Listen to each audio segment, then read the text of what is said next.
Movie की शुरुआत में 1922 का सीन दिखाया जाता है, जहां जंगल में दो दोस्त एक भयानक राक्षस से डरकर भाग रहे थे, जो कि उनके पहले 3 दोस्तों को पकड़ चुका था। तभी अचानक उनमें से एक फंस जाता है, मगर दूसरा फिर भी भाग रहा था। उसके हाथ में एक छड़ी थी, जो कि उसकी बेहोश होने से अचानक गिर जाता है और उसकी छड़ी का कोई अजीब सा हाथ उठा लेता है। देन अब प्रेजेंट टाइम दिखाया जाता है, जहाँ जो अल्ट्रा नाम की लड़की अपने दोस्त के साथ वीडियो कॉल पे बात कर रही होती है। वो लोग बात कर रही थी कैसे अपनी मॉम मरने के बाद जो अमेरिका से ऑस्ट्रेलिया मूव हो गई, जो कि मॉम को कैंसर था। बातों में लग के जो खाना चला देती है, जो कि अपनी डैड के लिए स्पेशली बना रही थी, जो को उसके लिए काफ़ी बुरा लगता है, लेकिन उसकी डैड को बुरा नहीं लगता, क्योंकि वह समझ सकते थे जो अपनी मॉम के लिए अभी भी सैड है। कभी कभी उनकी यादों में खो सी जाती है। अगले दिन जो और उसके फ्रेंड्स नेशनल म्यूजियम जाने का प्लान करते हैं।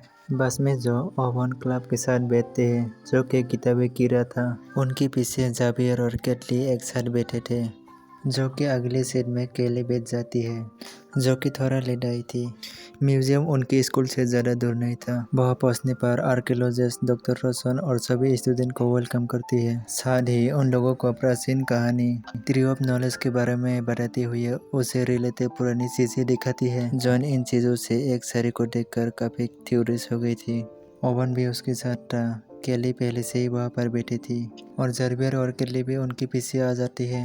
केली उनके साथ किसी बात पर बहस हो जाती है।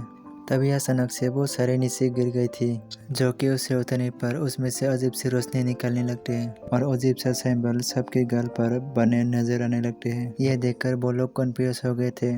तभी डॉक्टर रोशन वहाँ आके जब छड़ी को डिस्प्ले से गायब देखती है तो उनसे पूछती है छड़ी क्यों उठाई। वो लोग उसे समझाने की कोशिश करते हैं, मगर वो कुछ नहीं सुनती और उन्हें अपने ऑफिस में आने के लिए कहती है। ऑफिस में लोगों को बताता है कि ये छड़ी 1922 में खोजा गया था और फिर इसको खोजने वाला कहीं अचानक से गायब हो गया। वो उन्हें छड़ी के साथ मिलने वाला एक ऑब्सिडियन क्यूब भी दिखाता है और बोलते हैं कि इसे एक साथ टच करो। जो उस क्यूब को हाथ लगाने से थोड़ा घबरा रही थी, क्योंकि उसकी दोस्त क्यूब को छूने के बाद स्थिर हो गई थी।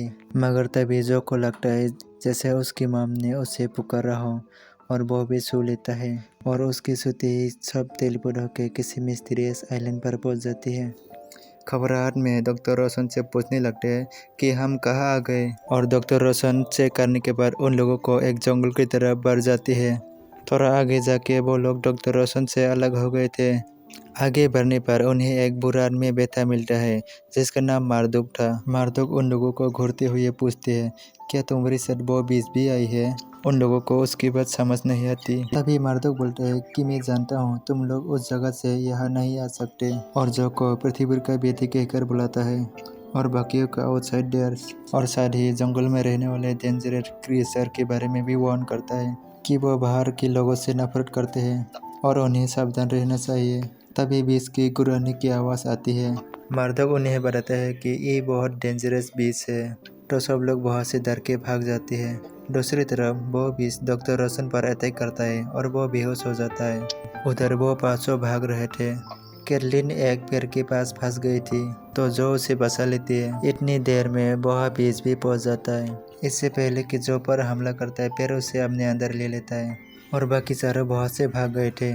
उधर डॉक्टर रोशन को होश आता है। वहाँ पर कुछ एल्स भी थे जो उसका मजाक उड़ा रहे थे। डॉक्टर रोशन गुस्से में उन एल्स से कहती है कि उन पास टीनेजर को ढूंढे। उनकी बातों से पता चलता है कि रोशन असल में एक बीच है, जो कि जो और उसके दोस्तों को यहाँ किसी कारण से लाई थी। असल में उनकी थ्रू सारे की हेड को ढूंढना चाहती थी। दूसरी तरफ जो को एक अजीब सा गार्डन में हो जाता है, जहाँ सामने फिर से मार्दक बैठा मिलता है। जो को अपने कलाई पर एक अजीब सा सिंबल भी बना नजर आता है। मार्दक बोलता है कि ये पृथ्वी का सिंबल है, यानी जो के पास भी उसकी तरह नेचर की पावर है। मतलब वो नेचर को चेंज कर सकती है और दूसरों को हेल्प भी कर सकती है। मार्दक जो को एक बहुत पुरानी बीच की कहानी सुनाता है, जो कि ट्री ऑफ नॉलेज को प्रोटेक्ट करती थी। काफ़ी वक्त पहले उसके ट्राइब को जानलेवा बीमारी लग गई।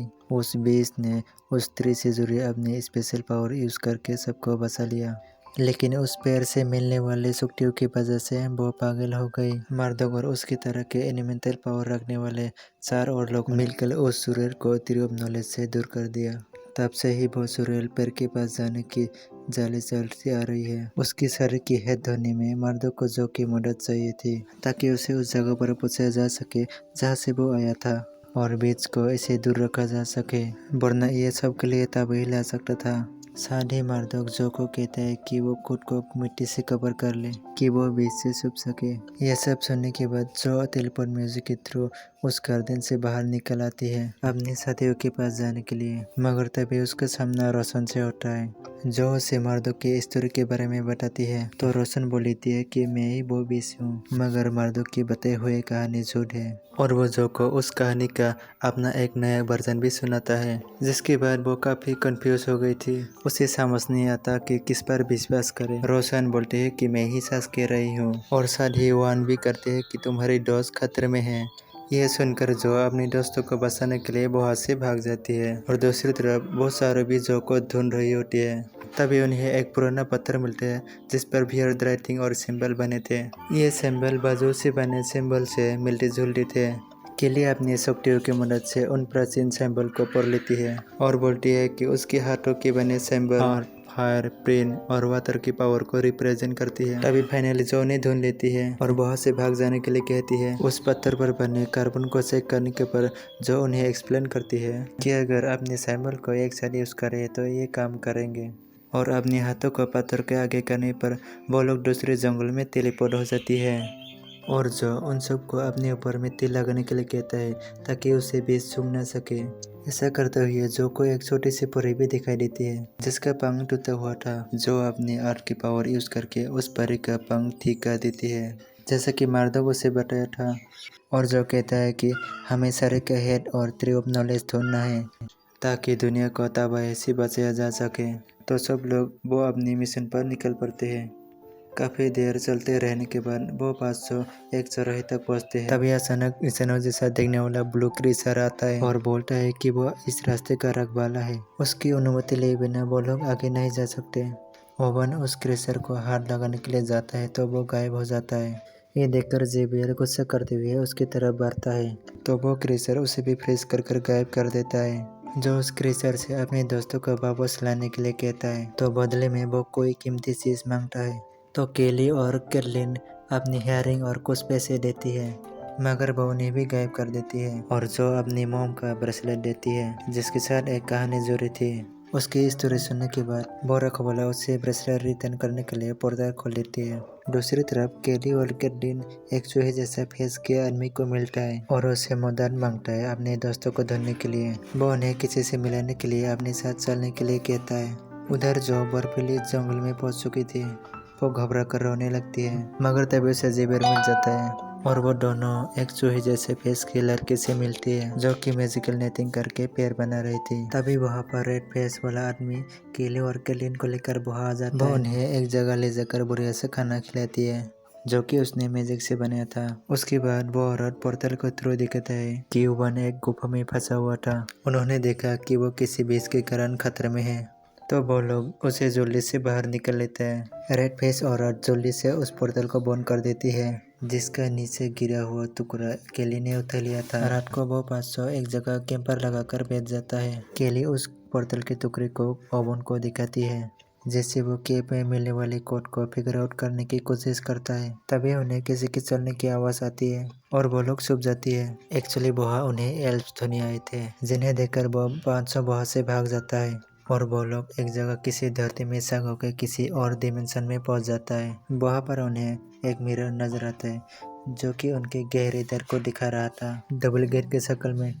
ये डबल गेट अपने साथ मिलाने की कोशिश कर रहे थे। अनफॉर्चुनेटली जो दर के असर में आग के मिरर में जम कर देते हैं, जबकि कैरलिन अपनी पावर यूज करके मिरर का विनाश कर देते हैं और उसने बाकी साथियों को मिरर में सग होने से बचा लिया था। मगर जो मिरर में अब जा चुकी थी तो कैरलिन भी उसके पीछे जाती है और जो अपनी मॉम को याद करके काफ़ी दुखी थी और वहाँ से निकलना नहीं चाहती थी। उसका ख्याल था कि वो किसी को भी हीरो बनकर बचा नहीं सकती थी, मगर कैरलिन उसे समझते हुए मिरर से बाहर ले आती है। मिरर ट्रैप से निकलने के बाद वो लोग एक कोस्टल एरिया में पहुँचते हैं जहाँ एक बॉक्स पड़ा था। उन्हें लगता है कि वो सारे का हेड इसमें होगा, मगर उसे खोलने पर वो खाली था। तभी रोशन वहाँ उनके सामने अपनी असल रूप में आती है वो लोग डर जाता है, मगर ये जाने पर कि जो को रोशन का असलियत पता था। वो लोग उससे नाराज होते हैं कि उसने उसे पहले क्यों नहीं बताया। पर जो ये कहते हुए एक्सप्लोर करती है कि वो खुद भी इस बारे में श्योर नहीं थी। यहाँ रोशन कहता है कि वो फायर एलिमेंटल पावर वाले लोगों को कब से यहाँ लाना चाहती थी और वो सबकी पावर के बारे में शुरू से ही जानती थी और उनकी लाइफ के बहुत सी इवेंट को उसी ने मैनेज किया था, जैसा कि जो की मोम का भी उसी ने कैंसर क्रैक किया। ये सब सुन के जो की बुरी हालत होने लगती है, मगर रोशन को ये सब से फर्क नहीं पड़ता क्योंकि उसका मकसद थ्री ऑफ नॉलेज की पावर को वापस पाना था, जिसके थ्रू अपनी ट्राइब के लोगों को फिर से जिंदा करना चाहती थी जो कि किसी जानलेवा बीमारी से मारे गए थे।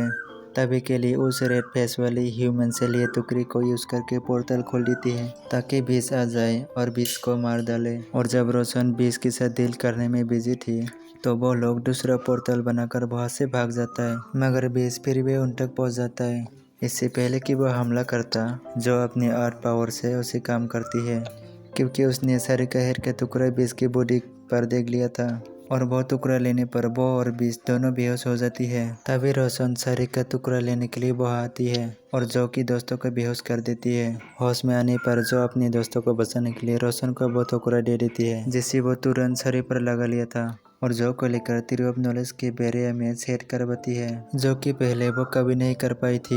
यह मर्दोग रोशन को रोकने की कोशिश करता है जो कि असल में उसकी छोटी बहन थी, मगर रोशन चोरी से उस पर हमला करती है जो अपनी पावर के थ्रू मर्दोग को हील करने की कोशिश करता है, मगर वो काम नहीं करती। मरने से पहले जो से अपने पास को भूलने के लिए कहता है ताकि वो अपनी फ्यूचर को फेस कर सके।